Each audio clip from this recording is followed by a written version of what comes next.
नमस्कार दोस्तों, welcome to digital Kushwaha's YouTube channel. आज हम चलते हैं भोपाल के जम्बूरी मैदान में चल रहे 11वें विज्ञान मेले में, जहां कृषि के क्षेत्र में अद्भुत इनोवेशन पर विशेष ध्यान दिया जा रहा है।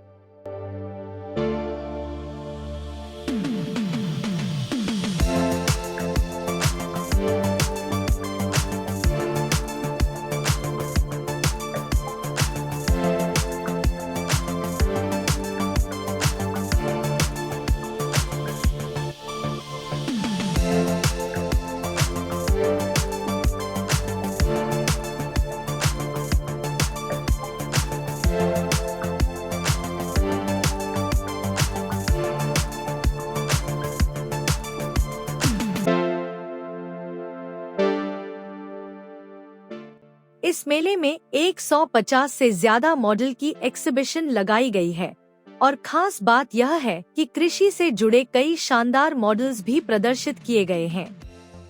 30 दिसंबर को बेहतरीन मॉडल को अवार्ड भी दिए जाएंगे। पहले दिन ही मेले में भारी भीड़ देखने को मिली और लोग इन कृषि इनोवेशन का उत्साह से आनंद ले रहे हैं।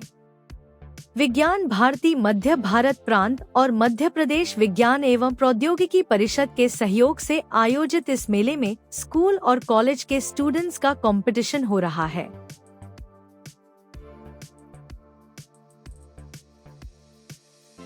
इस मेले में श्री पूरन लाल कुशवाहा टीकमगढ़ ने भाग लिया है।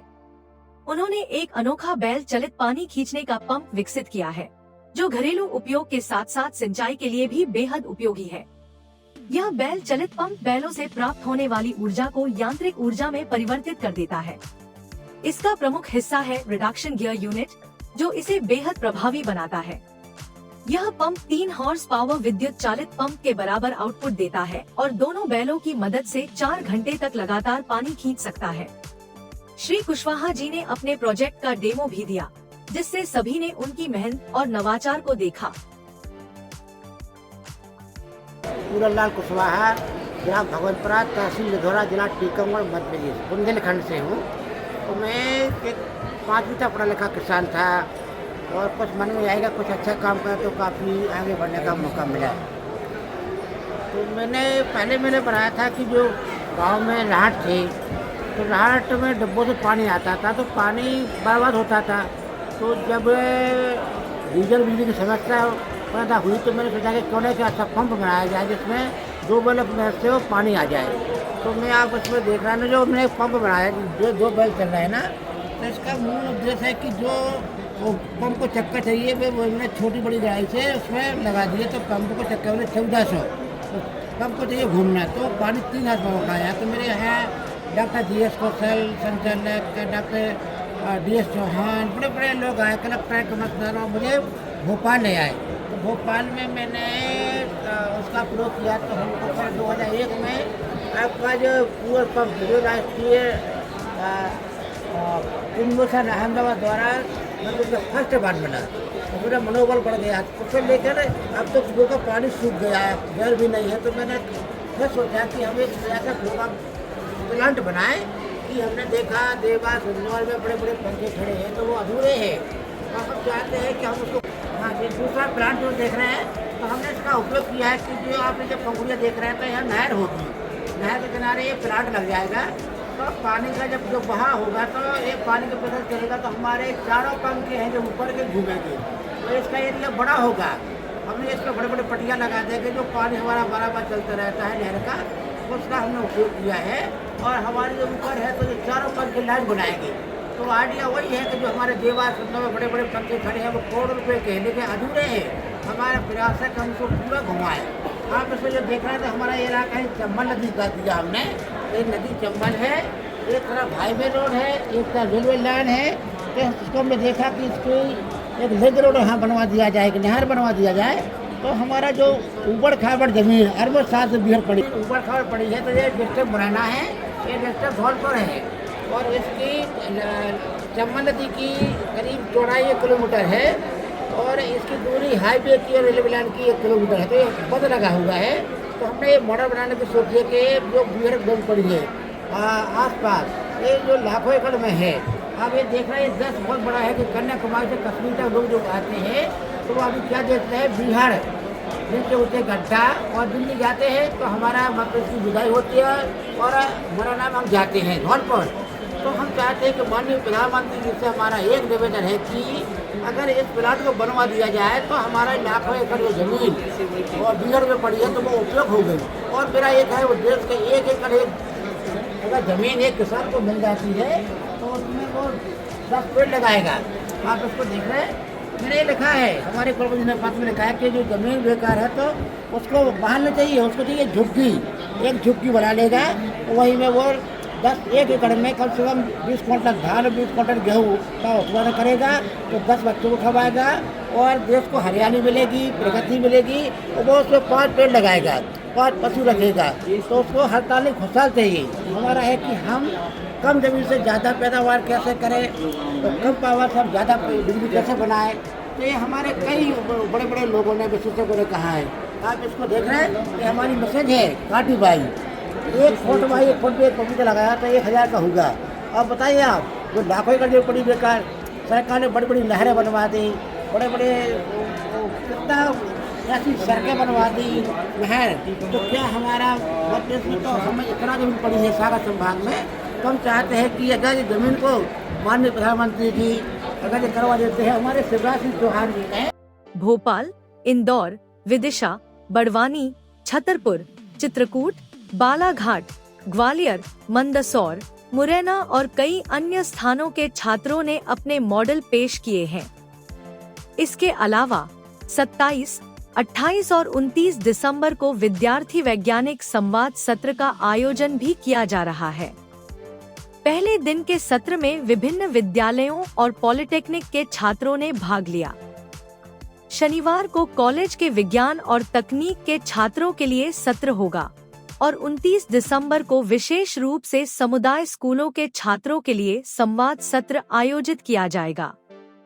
मेले में स्टार्टअप के मॉडल्स भी प्रदर्शित किए जा रहे हैं, जहां छात्र छात्राएं खेल खेल में सीखने का अनुभव ले रहे हैं।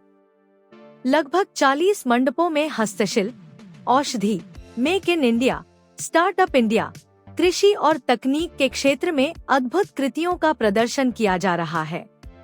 तो दोस्तों, यह विज्ञान मेला न केवल ज्ञानवर्धन का एक अद्भुत अवसर है, बल्कि यह छात्रों की प्रतिभा और रचनात्मकता को भी उजागर करता है। उम्मीद है आपको यह जानकारी पसंद आई होगी।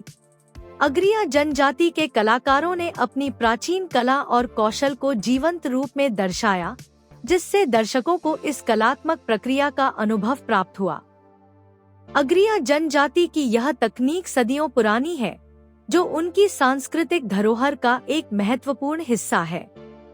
इस कार्यक्रम के माध्यम से हम इस कलाकारी को संरक्षित करने की कोशिश कर रहे हैं और नई पीढ़ी को इसके बारे में जागरूक कर रहे हैं। तो दोस्तों, यह प्रदर्शन न केवल कला का एक अद्भुत उदाहरण है, बल्कि यह हमारी सांस्कृतिक विरासत को भी उजागर करता है। उम्मीद है आपको यह जानकारी पसंद आई होगी। हमने कई कॉन्सेप्ट्स और थ्योरम्स दिए हैं, जिसे वेस्टर्न वर्ल्ड ने बाद में रीडिस्कवर किया था। जैसे उन्होंने सबसे पहले पाई का वैल्यू कैलकुलेट किया था, जिससे किसी भी सर्कल का एरिया और सरकमफ्रेंस कैलकुलेट किया जा सकता था। उनकी किताब सूत्रसूत्रा में पाइथागोरस थ्योरम जैसा इक्वेशन हमें पाइथागोरस से पहले देखने को मिला है। अगले साइंटिस्ट हैं आर्यभट्ट, नाम तो सुना ही होगा। बौद्धायन की तरह आर्यभट्ट ने भी इंडिपेंडेंटली पाई की वैल्यू कैलकुलेट की थी। उनके हिसाब से पाई की अप्रॉक्सिमेट वैल्यू 3.1416 थी। आर्यभट्ट 5th सेंचुरी एडी के महान मैथमेटिशियन, एस्ट्रोनॉमर, एस्ट्रोलॉजर और फिजिसिस्ट थे। 23 साल की उम्र में ही उन्होंने आर्यभट्टय्या नाम की किताब निकाली थी, जो उनके समय की मैथमेटिक्स की कंप्लीट समरी थी। इसमें आपको decimal system, number theory, geometry, trigonometry, algebra और एस्ट्रोनॉमी पर बड़ा अच्छा एक्सप्लेनेशन मिल जाएगा। आर्यभट्ट ने सबसे नोटेबल जीरो का आविष्कार किया था। इसके कारण उन्हें अर्थ और मून के बीच डिस्टेंस निकालने में काफी मदद मिली थी। स्पेस साइंस में आर्यभट्ट ने हमारे सोलर सिस्टम के बारे में बहुत इंपॉर्टेंट हाइपोथेसिस दिए थे। जो बाद में चलकर सच साबित हुए थे। एस्ट्रोनॉमिकल ऑब्जर्वेशन के आधार पर उन्होंने बताया था कि अर्थ अचल यानी इमूवेबल नहीं है, बल्कि अपने एक्सिस पर रोटेट करती हुई एक स्फेरिकल बॉडी है। उन्होंने हीलियोसेंट्रिज्म का भी कॉन्सेप्ट दिया था, जिसके अनुसार सभी प्लैनेट्स सूर्य का चक्कर लगाते हैं। इसके अलावा उन्होंने सोलर और ल्यूनर इक्लिप्स का साइंटिफिक एक्सप्लेनेशन भी दिया था, जिसके बाद लोगों को पता चला कि इक्लिप्स राहु केतु या किसी राक्षस या डीमन का काम नहीं होता है। उनके इन्हीं महान कॉन्ट्रीब्यूशंस के लिए 1975 में लॉन्च हुए भारत के पहले सैटेलाइट का नाम आर्यभट्ट रखा गया था। आर्यभट्ट के बाद 7th सेंचुरी AD में जन्मे ब्रह्मगुप्त ने मैथमेटिक्स को नई ऊंचाइयों पर पहुंचा दिया था। आइए जानते हैं ब्रह्मगुप्त के बारे में। ब्रह्मगुप्त का मल्टीप्लिकेशन करने का मेथड आज के मल्टीप्लिकेशन मेथड से काफी सिमिलर था। उन्होंने मैथ्स में जीरो से रिलेटेड ऑपरेशंस इंट्रोड्यूस किए थे और साथ ही उन्होंने ब्रह्मस्फुट सिद्धांतिका नामक बुक भी लिखी थी, जिससे अरब्स को इंडियन मैथमेटिकल सिस्टम्स का पता चला था। इस किताब में कई मेजरिंग इंस्ट्रूमेंट्स का भी मेंशन है, जिससे उस समय के एस्ट्रोनॉमर्स रीडिंग लिया करते थे। हमारे अगले मैथमेटिशियन हैं भास्कराचार्य। आइए अब जानते हैं भास्कराचार्य के बारे में। ब्रह्मगुप्त से 500 साल बाद 12th सेंचुरी AD में जन्मे भास्कराचार्य उस समय के लीडिंग मैथमेटिशियन हुआ करते थे। उनका जन्म कर्नाटका के बीजापुर डिस्ट्रिक्ट में हुआ था। उन्होंने सिद्धांत शिरोमणि नाम से एक फेमस बुक लिखी थी, जिसमें 4 सेक्शंस थे। लीलावती यानी अरिथमेटिक, बीजगणित यानी अलजेब्रा, गोलाध्याय यानी स्फीयर और ग्रह गणित यानी mathematics of planets. 19th century में जेम्स टेलर ने लीलावती सेक्शन का इंग्लिश ट्रांसलेशन किया था, जिससे पूरी दुनिया को भास्कराचार्य के ब्रिलियंट मैथमेटिकल कॉन्सेप्ट्स का पता चला था। उन्होंने अलजेब्रिक इक्वेशन सॉल्व करने के लिए साइक्लिक मेथड इजाद किया था, जिसे यूरोपियंस ने बाद में इनवर्स साइक्लिक मेथड नाम से पॉपुलराइज किया। इसके अलावा जैन गुरुओं ने भी मैथमेटिक्स के फील्ड में बहुत योगदान दिया था। महावीराचार्य उनमें से एक थे। चलिए जानते हैं महावीराचार्य के बारे में। महावीराचार्य ने 850 AD में गणित सार संग्रह लिखा था, जो आपको आज की अलजेब्रा टेक्स्ट बुक से काफी मिलता जुलता लगेगा। उन्होंने जॉन नेपियर के एलसीएम निकालने के मेथड से बहुत पहले एलसीएम निकालने का मेथड इजाद कर लिया था। मैथ्स और एस्ट्रोनॉमी के साथ साथ एंशिएंट इंडियंस ने साइंस के फील्ड में भी बहुत योगदान दिया था। आइए देखते हैं साइंस। साइंस की बात करें तो सबसे पहले नाम कनाद का आता है। 6th सेंचुरी BC में जन्मे Kanad Vaisheshika school of philosophy से ताल्लुक रखते थे। उनका असली नाम औलुक्य था, पर बचपन से उनकी रुचि कण यानी माइन्यूट पार्टिकल्स में थी, जिसके कारण उनका नाम कनाद पड़ गया था। आश्चर्य की बात यह है कि डाल्टन से करीब 2600 साल पहले उन्होंने एटॉमिक थियरी दी थी, जो मॉडर्न एटॉमिक थियरी के काफी करीब थी। कनाद के बाद 6th सेंचुरी AD में जन्मे वाराहमिहिर एंशिएंट इंडिया के दूसरे वेल नोन साइंटिस्ट थे। तो जानते हैं वाराहमिहिर के बारे में। वाराहमिहिर ने हाइड्रोलॉजी, जियोलॉजी, इकोलॉजी और एस्ट्रोलॉजी यानी ज्योतिष शास्त्र में बहुत बढ़िया काम किया था। फॉर एग्जाम्पल, अगर उदाहरण लें तो उन्होंने ऐसे 6 जानवरों और 30 पौधों के नाम बताए थे, जिससे ग्राउंड वाटर का पता लगाया जा सकता था। इसके अलावा बृहद संहिता नामक किताब में वाराहमिहिर ने अर्थक्वेक प्रेडिक्शन पर एक पूरा चैप्टर लिखा था।